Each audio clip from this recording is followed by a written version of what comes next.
John! Good morning! Monday grind. Meron nagpatato sa atin kanina, si Colleen Serda. Bossing! Gusto ko kasi ng armband, cartoonic, animated yung style. Then, i-cover up. Tapos, i-portrait. So, ginawa natin siya, animated. So, pinula natin yung buhok. Ayon din sa gusto niya.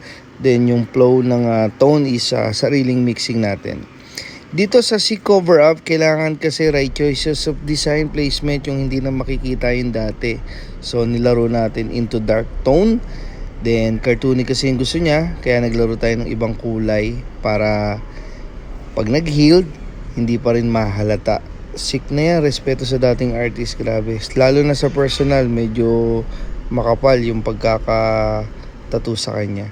So kapatid, down to avail a free layout and schedule revisable until I meet your expectation. Do home service and our shop open 24/7. Thank you, Lord. And who's next?